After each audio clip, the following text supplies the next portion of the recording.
right. Well, we are completely done now with chapter 12 and moving on to chapter 13, in which we are going to start talking about some of the divisions, issues, problems that occur on the lead up to the Civil War.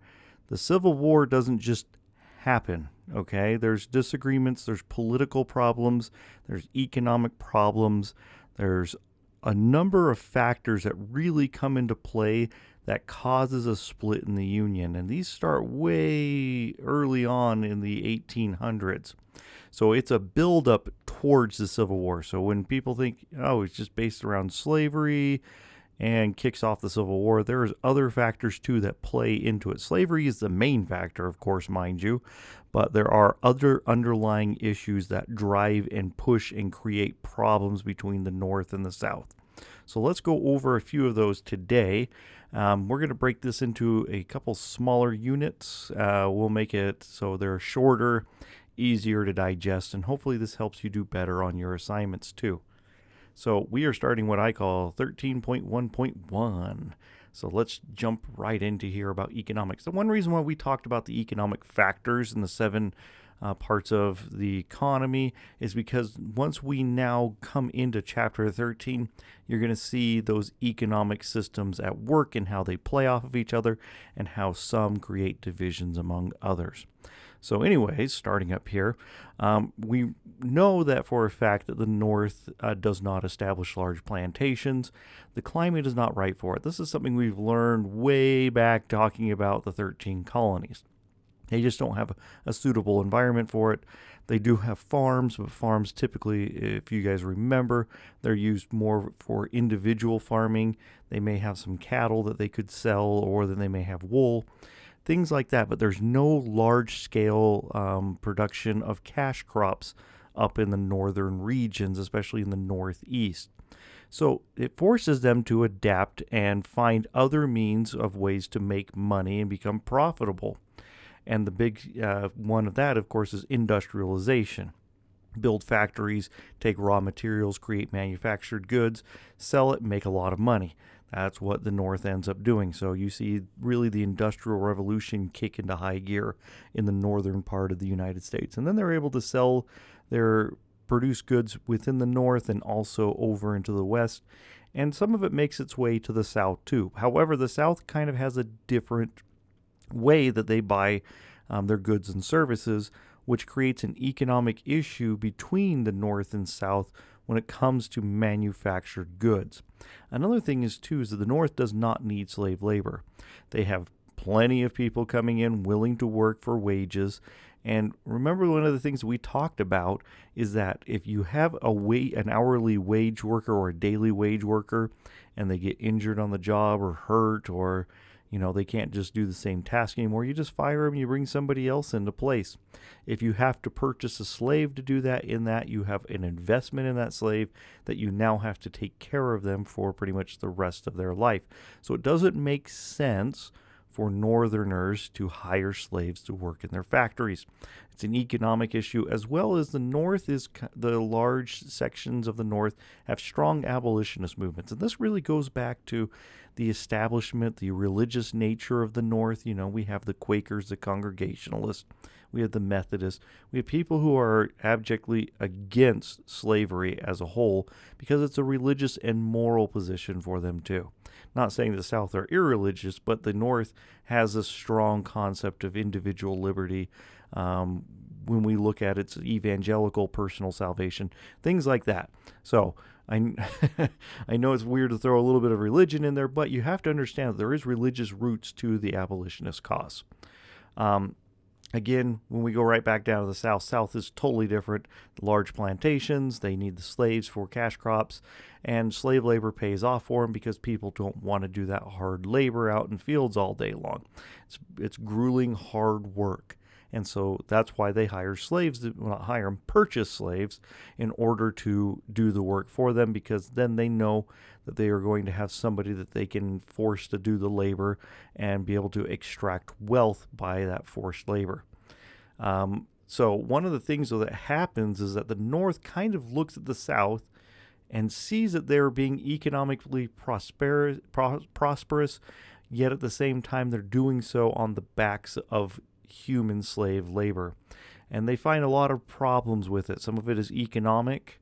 Another one is political. Remember the Three-Fifth Compromise, where the South is now gaining political power because they have natural increase of slave population. They don't need to import slaves anymore. Their population grows naturally. So as it starts to get larger and larger, they start to have larger representation when it comes to congressional seats. Also, the South historically had controlled a lot of even presidential politics for a very long time. So the North is slightly threatened via political and economic means. And so one of the things that pushes into the United States is this idea, it's called sectionalism, where people look out for the interests of their section of the country. I.e., if you're up in the Northeast and you're a manufacturing magnate, you're going to want to do things that protect your industrial base, your business. You really aren't going to be looking down going, I wonder what we're doing in politics is going to benefit those southern plantation owners. You're looking at what can I do to improve my position. So sectionalism becomes a is a growing problem here. And as you can see when we talk about the Civil War and the splits of nations and the split up of the nation and reasons behind it, sectionalism is key to that because people are looking out for their individual interests in that part of the country.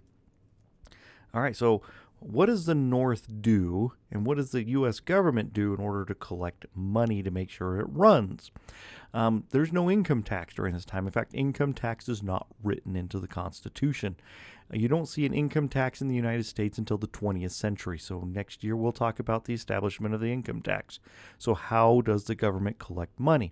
Well, it's either via taxations of goods and services or via taxing products that come in. In fact, the United States government works for most of its existence in the early stages through tariffs, which means they're charging fees or taxes on goods that are imported into the United States. And the other Americans do not want income taxes, so that it's just not a thing that they want to deal with. So they're more than willing to look at having tariffs pay for it because tariffs are paid for by the importers. Of course, naturally, those importers are going to charge a higher rate in order to offset their costs. So it just drives up the price of goods and services, but the United States government itself profits from it.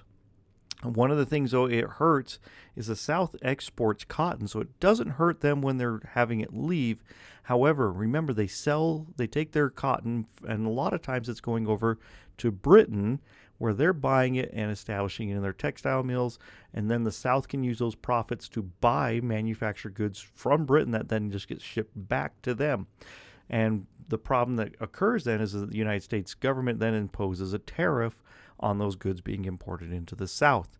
Now the North is starting to make their own manufactured goods, and they don't need to bring it in from England. In fact, the West also is buying the North's manufactured goods too, because of expansions of turnpikes, of canals, and also eventually the railroad. So the South is seeing themselves as being punished for not having a developed manufactured society. So they start to get upset about this. And they're not happy that the North is allowing them to pay a chunk of the taxes in order to get manufactured goods. And you think to yourself, why don't they just get it from the North? Well, again, you're making your money in England. You might as well buy your products then and have them shipped to you. It adds a level of complexity until the North really starts to import more cotton. That was really one of the things. So, how does the North protect themselves? Well, first things they do is they pass the Embargo Act in 1807. If you remember, when we were talking about the lead up to the War of 1812, there's a war going on in Europe. There's fighting going on in the ocean. It's dangerous for Americans to be out there. So they basically stopped trading with Britain and most of Europe. And instead, what this allows to happen in the North is that advanced manufacturing then can grow from there. And so you see a rise of industrial factories that can now make those manufactured goods that they had been getting from the European powers. So it starts to establish an internal economy that can meet its own needs. And so it grows immensely.